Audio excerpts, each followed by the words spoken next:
وہ ظالم کی ناتے بھی کہتا ہے اور ریش تراشی داڑھی بھی مونتا ہے. کہا ہاں داڑھی بھی تو مونتا ہوں, کسی کا ہل تو نہیں تراشتا. اس کے جواب میں اس دیہاتی نے کہا ظالم تو دلے رسول اللہ تراشی تو داڑھی نہیں مون رہا, وہ تو محمد صلی اللہ علیہ وسلم کی دل آزادی کر رہا, محبت کا نعرہ بھی لگاتا ہے, داڑھی نہیں مونتا. اس کا رسول کے نعرے بھی ہیں اور سنت رسول کی تعلیم بھی ہے. اس کے ہاتھ سے وہ اس طرح ہے اور جب آپ سارے دن کی تقریریں کچھ نہیں کرتی اور جب کچھ کرتا ہے تو صرف ایک جملہ اثر کر جاتا. وہ اثر کر دیا اور اس نے کہا کہ جزا کرنا کہ چشمہ باز کر دی, خدا تجھے اس کی جزا دے, تم نے آنکھیں کھول دی, ماں با جانے جہاں کا انصاف کر دی, تم نے تو مجھے میرے محبوب سے ملا دیا. تو آپ نے دیکھا کہ ان دونوں باتوں نے جو بات رکھی کہ محبت کا کرینہ کیا ہے, محبوب کے رنگ میں رنگ جانے کا نام محبت. اور جو محبوب کے رنگ میں نہ رنگے وہ بہروپ ہے, روپ نہیں. وہ دودھ پینے والا مجنو ہے, اور جب میں آ رہا ہوتا ہے اس بات کا کہ یہ دیکھا جائے کہ بہن خون دینے والا مجنو ہے تو یہ دونوں الگ الگ ہوگا. صحابہ اکرام رضوان اللہ تعالیٰ علیہ مجمعین کی زندگی کیا ہے؟ روپ کی زندگی ہے, بہروپ کی زندگی نہیں. یعنی وہاں صورتحال اتباع کے بارے میں کیا, مرد ہو جائے بوڑھا ہو جائے بچہ, ان میں سے کسی شخص نے سرکار سے محبت کے سلسلے میں کچھ تحفظات مانگے, کوئی شرط عائد کی ہے, کہا جناب آپ ہمیں یہ دیں گے تو ہم آپ کو یہ دیں گے, آپ جناب ہماری روٹیوں کا بندوبست کر دیں گے تو ہم آپ کی نعتوں کی محفلیں سجائیں گے, آپ ہمیں کوٹھیوں کی ضمانت دیں گے تو ہم آپ کے لیے درود پڑھ لیں گے, آپ ہمارے لیے کاروبار کی برکتوں کی نوید دیں گے تو چلیے ہم آپ کے کہنے کے مطابق نماز کی طرف بھی آ جائیں گے, آپ ہمیں جھوٹے مقدمات میں جتانے کا کوئی وظیفہ بتائیں تو ہم بھی آپ کی بڑائی کا کوئی نعرہ لگا دیں گے, اور آپ اگر ہمیں اس دنیا میں کوئی کارخانے وارخانے علاج کرانے کا کوئی مسئلہ بتائیں گے تو پھر اس کے سلسلے میں چلیے ہم بھی آپ کے کہنے کے مطابق حج کی رسمیں ادا کرتے ہیں. کیا ایسا کوئی آدمی آپ کو شہد نہیں ملتا؟ وہاں تو صورت حال یہ ہے کہ ایک عورت حضور سے ملنے آتی, سونے کی کنگن پہن رکھے, آپ نے پوچھا یہ تم نے آج کے کنگن پہنے ہوئے, کیا اس کی زکات ادا کر دی؟ اس نے کہا نہیں, کہا یہ آج کے کنگن. اور اس عورت نے عورت کا اور سونے کا بڑا پیار, یہ ہر عہد میں عورت کی کمزوری ہے, کوئی آج کی بات نہیں, ہر عہد کی بات ہے کہ عورت زیورات کے معاملے شوہر کی پیار سے بھی دستبردار ہو جاتی بات. لیکن ماں نے محبت کا کرینہ کیا ہے کہ تم نے وہ دونوں کنگن نکالے ہیں حضور کے سامنے رکھ دیے, بات یہ کھاتے جو کر دیا ہے. یہ بھی صورتحال پوری زندگی میں ان سب کی ہے کہ وہ نبی صلی اللہ علیہ وسلم سے اسی انداز کا پیار کرتے ہیں. ایک اور حدیث یاد آئی, ایک بقوہ ہے پہلے حدیث کے ساتھ بیان ہوا کہ سرکار دو عالم صلی اللہ علیہ وسلم وضو فرما رہے اور لوگ وضو کا پانی نیچے نہیں لینے دیتے, اسے لیتے ہیں اور اپنے چہروں پر بن لیتے ہیں, اپنے جسموں پر بن لیتے ہیں. یہ بھی ایک محبت قدیم ہے اظہار, لیکن محبوب بتاتا ہے کہ یہ اظہار مطلوب نہیں ہے.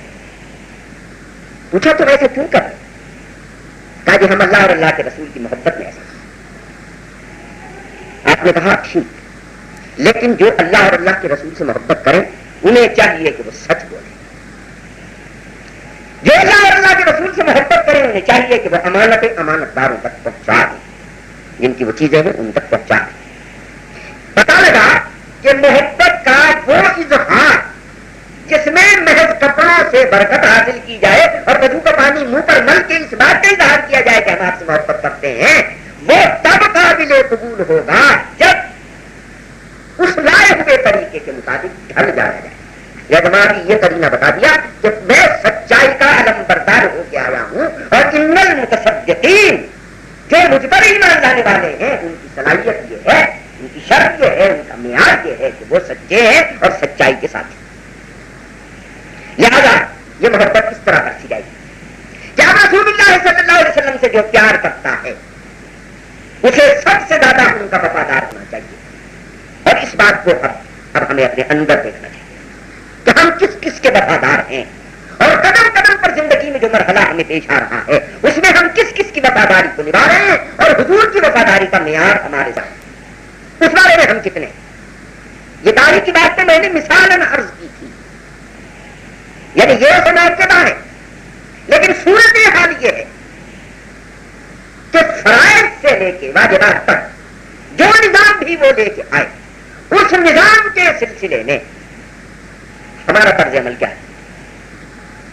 انہوں نے کہا کہ میں نماز لایا، بات نماز کیا ہے ذرا سن لی، محبوب کو جو چیز محبوب ہوتی ہے وہ چاہنے والے کو اس سے زیادہ محبوب ہو جاتی ہے۔ اردو کا ایک محاورہ کہ مجنوں کو لیلا کا کتا بھی پیارا، اس گلی میں پھرنے والا کتا بھی اسے پیارا ہے۔ اور محبوب ہم کو کیا کہتے ہیں نماز کے بارے میں کہ قرۃ عینی، یہ میری آنکھوں کی ٹھنڈک ہے۔